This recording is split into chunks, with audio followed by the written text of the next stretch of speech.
Dr.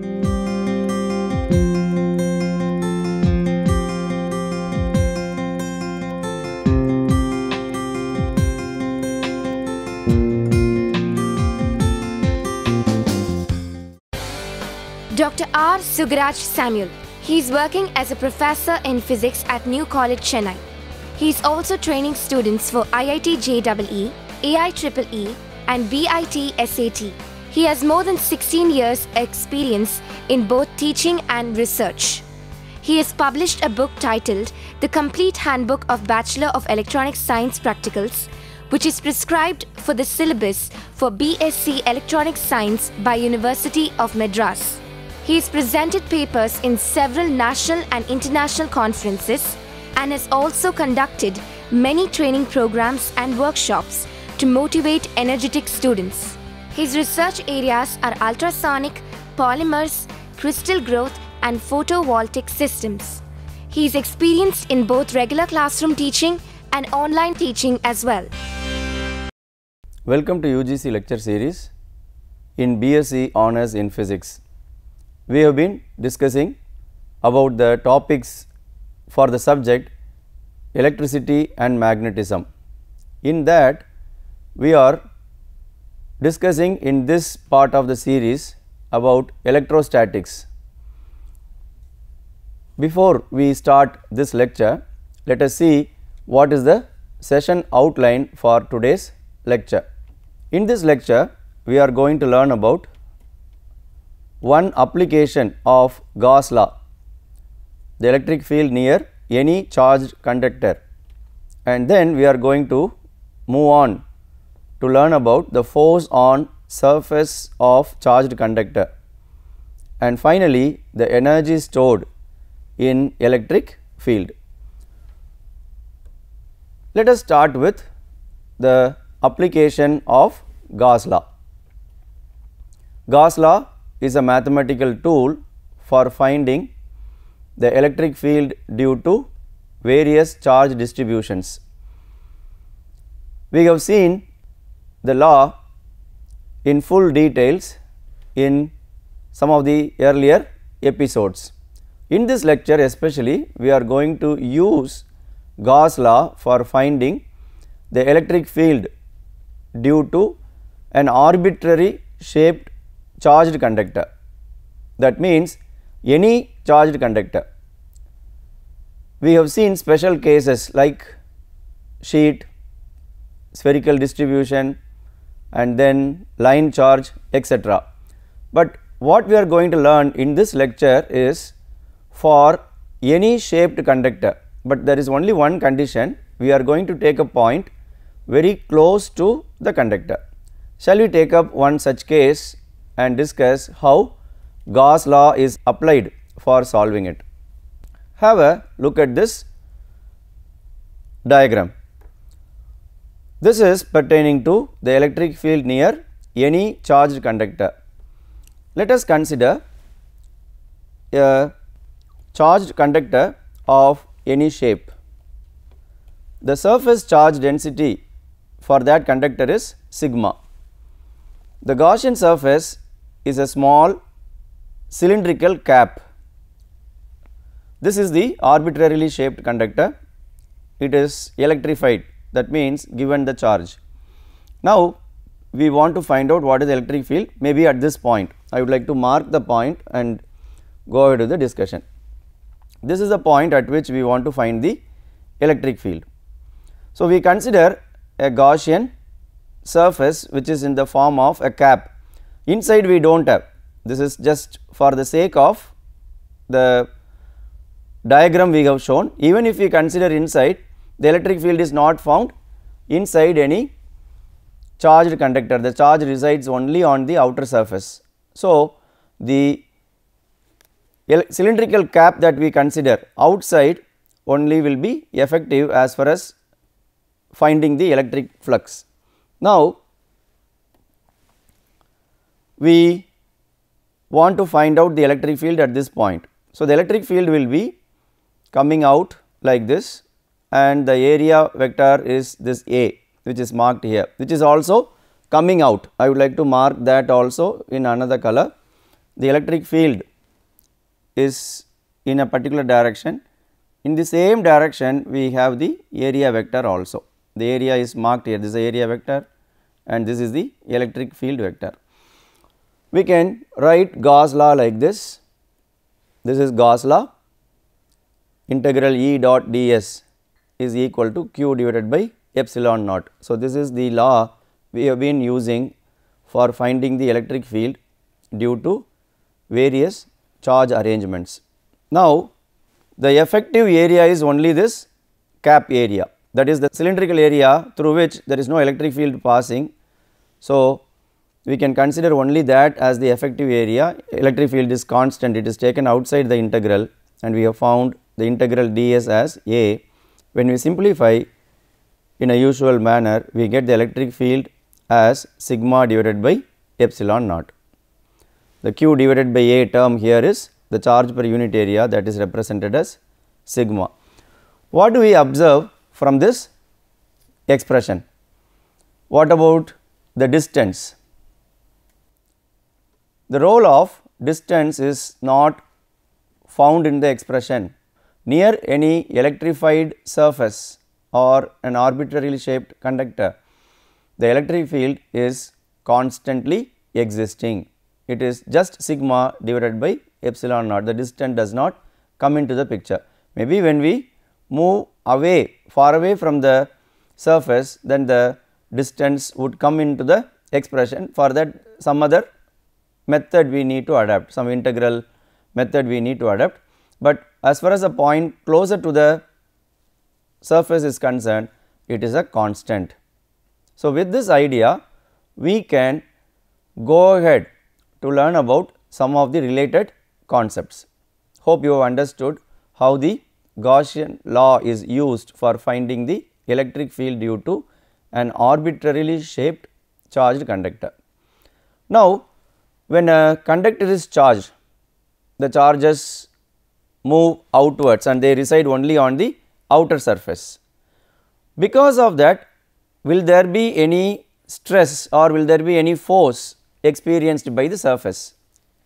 It is definitely yes, because the charges try to move outwards and the charges do repel each other also from the surface. I would like to show it like this. Suppose this is the charged conductor, it is given charge and the charges try to move outwards. That means there is a repulsive force existing among all the charges on the surface. So, the surface tries to expand. If it is a solid body, rigid body, it will be stressed because there is a force, acting outwards. So, that is what we are going to learn in the next topic, the force on surface of charged conductor. Consider a charged conductor with surface charge density sigma. Choose 2 points P and Q outside and inside respectively. Here they are taken. See, there is one point P outside and another point Q taken inside.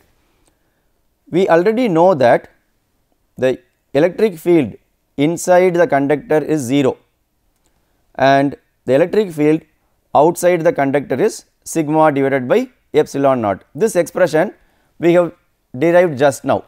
Because these two results are available, as far as the 2 points are concerned, we can develop an expression for what is the force, if at all there is a force, what is the expression for force, and then finally what is the expression for stress. So, that is the line of discussion we are going to have in the following session. The 2 points are taken into account. So, what about the electric field existing at the 2 points? The results are available. Inside the conductor it is 0, electric field is 0.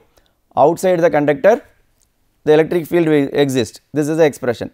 Now, we will go ahead, consider an elemental area ds on the conductor. We have chosen it here, the elemental area ds. E1 is the electric field due to the elemental area ds.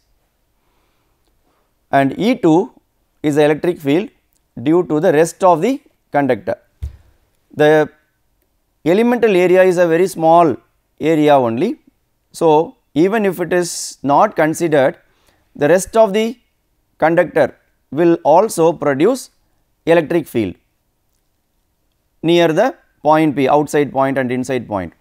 Now, the directions are very important for us, for the point outside and also for the point inside, due to the two sections just now we have taken. One is the elemental area ds, the other is the rest of the conductor. Have a look at this. I will explain with the diagram. P is the point outside, right. So, due to this elemental area, the electric field is given as E1. So, that is coming out, it is outwards, and forget about the rest of the conductor. We should not consider the rest of the conductor, this entire section we should not consider, forget about it for a while, consider only the ds. Due to this ds, the electric field will be outwards on both the sides. Do you understand? The electric field due to a sheet is existing on two sides, due to a sheet it exists on two sides. This concept we are familiar with. Now, we are applying that for this small elemental area. So, it is outwards, coming out on both the sides of the ds, the area. Now, what about the rest of the conductor? Now, due to the rest of the conductor, the electric field will be in this direction only, it is only coming out. At the point Q also it is outwards, at the point P also it is out, both inside and outside the E2 is outwards. Now, we have got a beautiful result or a supportive result of a concept we have already learnt. Inside the conductor we say the electric field, a hollow region or whatever it is, the electric field is 0, and that is proved once again here. The electric field is existing, the electric fields are in the opposite direction, E1 and E2 are in the opposite direction, they cancel each other, and outside it is getting added.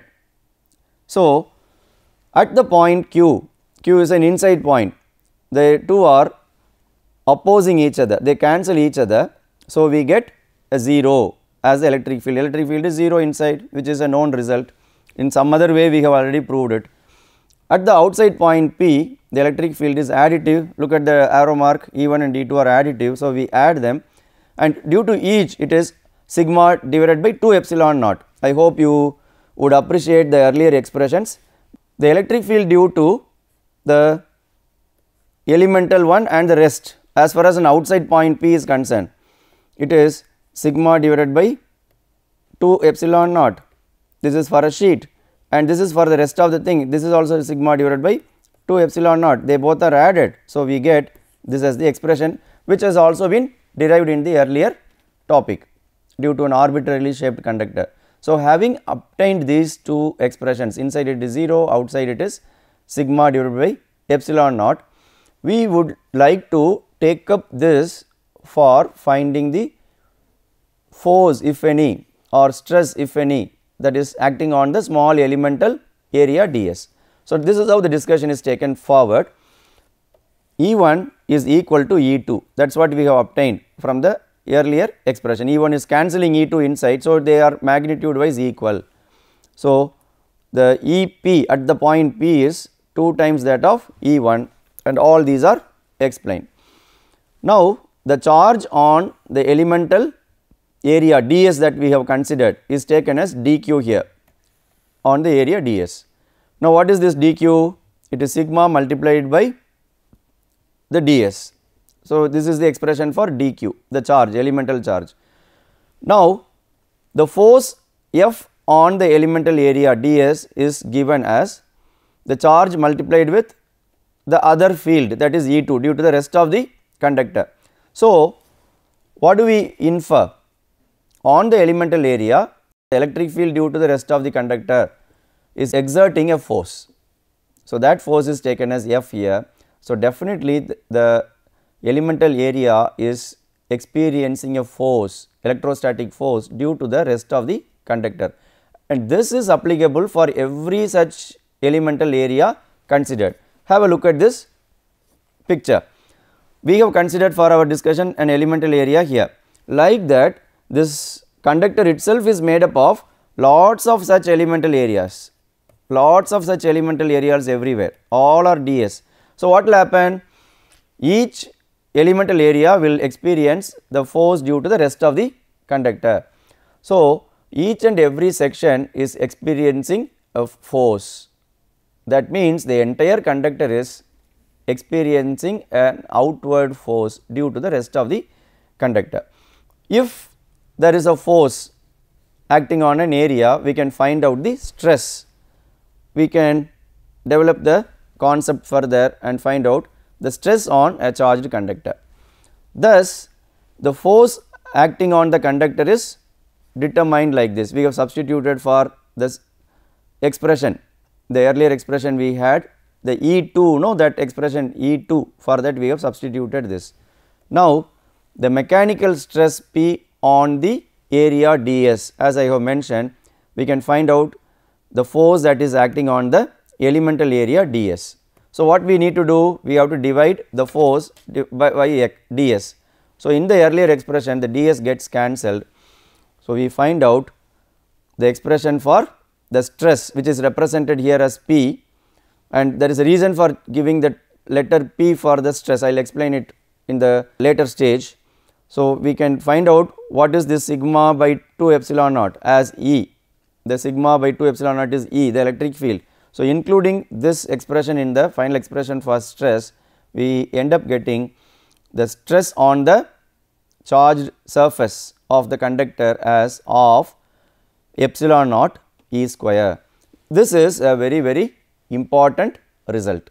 So, we conclude that a charged surface experiences stress. That stress is outwards, it is existing, nor the force due to this stress is acting normal to the surface, it is exerting a force outwards. At this point, we should be little careful with the nature of the electrification. Suppose if we make a conductor positive, then as we have discussed, it will expand. If it is given a negative charge, then also it will expand, because all the negative charges will repel each other. So, there is a stress developed, and that stress will develop a force outwards. So, it will experience a stress which tends to move the surface away, clear. So, with this idea we can go ahead. If a body is stressed, we have got an expression in terms of electric field. Have a look at the equation. The stress is a mechanical quantity which is represented as P. It is related to the electric field. This is an electrical quantity, mechanical quantity is related to an electrical quantity. Is it possible to give an explanation for the stress? At this point, I would like to explain why I have given the letter P for the stress. The stress is also called as pressure, because if the force is acting per unit area, it is pressure. So, we can in other words call that as the pressure if the force is acting normal to the surface. Here also it is existing outwards, it experiences a force outwards which is normal to the surface. So, equivalent for the stress is pressure. So, we can call that as the pressure that is developed on the charged surface. Now, we can go ahead with the mechanical explanation for the stress and see how it is related to the energy. Hence, it is evident that the charged surface is always stressed, it is under stress. The force due to this stress is outwards. This kind of stress is demonstrated in soap bubbles, balloons, etc. It is observed that these objects expand when they are electrified. The pressure inside a soap bubble reduces once it is electrified. We have a separate topic which is not there in our curriculum, but I would like to make a mention of it. What is the reduction in pressure happening when a soap bubble is electrified? That means it expands, so the volume increases, thus the pressure decreases. So, we are clear that when a surface is charged, it is under stress. We will see how the expansion is happening with this visual. So, a soap bubble is shown here. Because it is electrified, the force due to the pressure is outwards. I have shown it acting normally to the surface. So, it is outwards, and would like to see the real expansion happening. This is how the expansion is expected to happen in a soap bubble when it is charged. Consider this is a soap bubble. When we electrify it by way of transfer of charge and all that, it is existing only on the surface. What happens once it is electrified? It would experience an outward force at every point, because the charges try to move outwards. So, what will happen due to that? It will expand like this. Once it is electrified, it is likely to expand in this manner because of the stress developed. Hope you have understood how a body is expanding when it is electrified, especially the surfaces like soap bubble, balloon, etc., because they are made up of flexible materials, very light material, they will expand. If it is a rigid material, it will not expand, but that does not mean that it is not stress. There also it is under stress only. There, how do we visualize? We will see as if, see, when it is electrified, it is likely to expand, but if the expansion is not allowed to happen in rigid material, what will happen? How do we consider that? We will assume as if it is the expanded surface is compressed and we keep it under control. So, whatever be it, a charged surface is under stress. Now, we would like to go for the explanation for the stress. What does that mean? Energy stored on a charged conductor. In mechanics, we have definition for stress or pressure as like this: stress is force per unit area. Due to this stress, if there is expansion, then work is said to be done by the force. If expansion is not allowed, restricted, then we say that the compression has taken place and here also the work is said to be done. So, whether it expands or it does not expand, irrespective of that, a charged surface is under stress, that is what is clear. Now, because there is an expansion or the considered compression has happened, there is definitely a movement, mechanical movement has happened. So, the force has done some work. Once the work is considered to be done, it is stored as energy. So, this is how the energy comes into the picture. Hence, the work done by this force is stored as energy in any electrified conductor. If the expansion is by a thickness d, say it moves by a small distance d, the surface just moves by a small distance d. In that case, we take the stress expression as force per area is there, we multiply and divide with the thickness d and we find out the force multiplied with such a distance is energy, which is work done. So, it is taken as energy and this is the volume, how much volume it has expanded. So, stress is equal to the energy stored by unit volume, which in other words called as the energy density. So, we have got the other term for stress. Stress is nothing but the energy per unit volume, which is also called the energy density, because energy divided by volume is taken as energy density. So, the stress expression could be directly taken as the energy density expression. In that the electric field comes. So, we conclude that there is energy stored in an electric field. So, this is the final equation we have. We have found that energy density is equivalent to stress. So, these are usual expressions. For energy density, we use the letter u, small u. The expression for energy density stored per unit volume in an electric field is just given as the expression for stress. I would like to write the energy expression also, which will also be very useful. The energy expression capital U, which is taken as U, divided by unit volume is now taken as the small u, which is the energy density. So, what is the conclusion? In an electric field, energy is existing. There is an expression we have in terms of electric field for the energy density. Now, where do we come across such electric field and how it is stored? We need to have an explanation. We will do that. The energy stored on charged conductor, the energy density depends on the permittivity of the medium. We should not neglect the permittivity term that is existing here. I would like to highlight that. See the permittivity term that is existing. The permittivity term that is existing, epsilon naught. So, the medium also plays a vital role in deciding the value of energy. If it is free space, then we can directly use the epsilon naught, but if the electric field is existing in a medium, then if it is in a medium, then we will have to put the permittivity of the medium. We know the permittivity of the medium can be written in terms of permittivity of free space epsilon naught with a term considered along with that. What is this epsilon r? Epsilon r is called the relative permittivity, or it is also called the dielectric constant. When we say it is a dielectric constant, it is represented as K normally.